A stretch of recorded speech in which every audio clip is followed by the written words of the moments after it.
Hey everyone, CC Getty, and we are hanging out in front of the Palace tonight, where Exodus, Havoc, Dead Heat, and Candy are ripping apart the stage inside, and we're really lucky.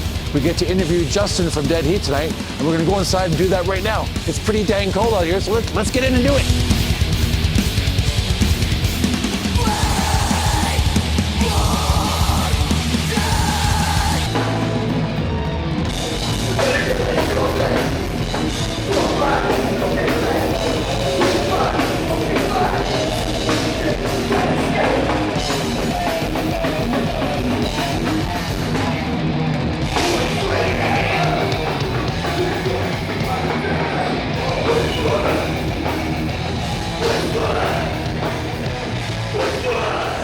CC Getty with High Voltage TV, and we're here at the Palace Theater on the Battle of 24 tour with Exodus. But right now, we're hanging out with Justin from Dead Heat. How's it going? How's it going, man? Good, good. God, I gotta tell you, so first time in Calgary, The question I gotta ask is, I know how well you guys did. How well did Calgary do for you guys tonight? Oh, it was amazing. It was like one of my favorite shows. Honestly. Yeah, really? Yeah. I gotta tell you, guys were dropping some heavy bass bombs there, man. Yeah. Some deadly riffs. Yeah, it was pretty impressive. For the first time seeing you guys, it was pretty awesome. Thank you. And a good replication of the album as well. Yeah, sure. So I gotta ask you, being from Oxnard, California, I put it together at the final end. I was like gonna ask you, what is Nardcore? And then I'm reading a few times in your bio, and I put it together, Oxnard, Nardcore. But there's gotta be a story behind that. You gotta tell me that one. I'm not from Oxnard. I'm the only member that isn't from there. But growing up and or not growing up, but like being around everyone, like my singer Chris and like my bassist Vince, basically Nardcore is like all the beach cities of kind of Northern California. Yeah. Starts in Slow. Yeah. Then it ends all the way in Camarillo. Basically the area code of 805. It's like a mixture of funk, hardcore, and metal. For sure, that's the scene happening right now, hey? Yeah. And are you guys the champs of the scene right now, do you think? Huh? Are you guys the champs of the scene right now, do you think? I feel like we helped out a bit, bring it back, but now it's its own thing. There's bands, young bands like Terena and all these other bands. All the older bands are coming back. It's awesome. So being a band from Oxnard, California, this is not the best time to come to Canada right now. No. How are you guys doing with the weather up here? Really cold. Yeah, right? Rough, yeah. And I'm hanging out with Steve. He's from San Francisco, and he was saying it's bad, but I mean, you guys this is a new thing for you kind of coming up to this part of the country, isn't it? Where they're from, and where I'm from in Orange County, it's very warm. Yeah. It doesn't get below 50. Yeah. But if it does, it's rare. So. No doubt. It would screw up all the vegetable and fruit farming you guys got going in that area, right? In and out and stuff, yeah.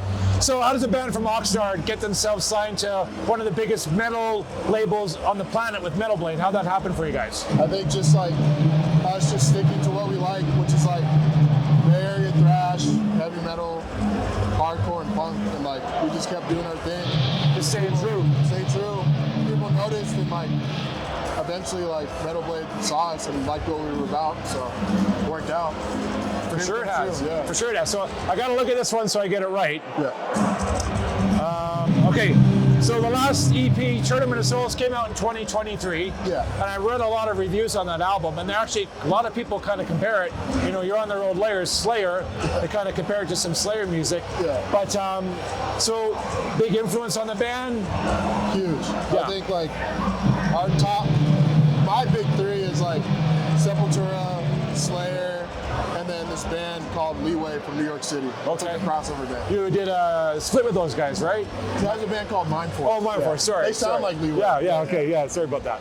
So the album came out, the EP came out in 2023. You're on tour now. Is there some new stuff coming from you guys in the future? Oh yeah, we're once we're done with this tour, we're going back, practicing, writing, basically the next album. Excellent. Probably next year. You got some riffs in the bank already, or how's that work for you guys? Yeah. Do you write a lot of stuff on the road? Do you get inspired by what's happening out here? For me, how I do it is I use my phone and I just hum the riff in it. Yeah, really? Yeah, that's my secret. So. You're like Ozzy Osbourne. He would hum the melodies in a tape deck and bring it to Geezer and Tony and the guys, right? So, right? If it's something that works, don't break it, right? Yeah, fix it.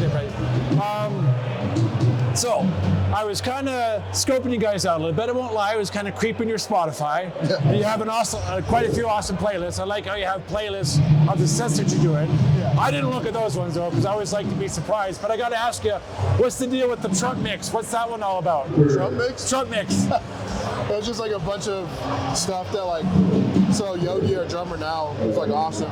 Yeah. He's like born and raised like punk, like skinhead type music, like boy stuff. He liked metal, but like he's all like, when he joined, he was like, send me like a playlist of your favorite metal stuff. Yeah. So I just like put a bunch of like thrash and like heavy metal, like Bristol Fate stuff. And I was just being dumb and putting drum mix. So. There you go. So, I thought maybe some kind of inspiration for what's going on down in the States. So I like keeping politics out of things, but I just had to ask you about it. So you know, sounds like these guys are getting ready to go, so we won't keep you too much longer. Yeah. But you know, you got what, about 9-10 days left on the tour? About honestly 8. Yeah. So what's next for J8 when you're done? Just record the album and then keep touring. We have a couple of fests. We're playing next year. We're playing Sonic Temple with Metallica. You know, when you're doing a big festival, a big show like that with tens of thousands, if not 100,000 people in front of you, what do you guys have to do as a band to mentally prepare for that compared to when you play into a club full of 1,000 metalheads like you are tonight? We just honestly take some shots. Same show, right? Simmer down and then just play. Honestly, like for us, which is the awesome thing, we all get energized by the crowd. Yeah. Last year or 2 years ago, we played Hellfest, and it was like that's like the biggest metal festival on the planet now, right? It's bigger than Vakken now. Yeah, exactly. So what was that like playing one of those crowds? dude, we played the main stage. We were like second or third. I think there was like already like almost 10,000 people. Crazy. It was like the funnest experience of my life. So. Did you start selling some more merch after that night or what? Now we didn't sell much at all.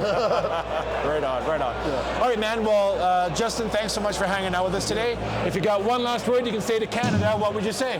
Rock on. Rock on. All right, we'll throw it back to High Voltage TV at Dynamite Studios.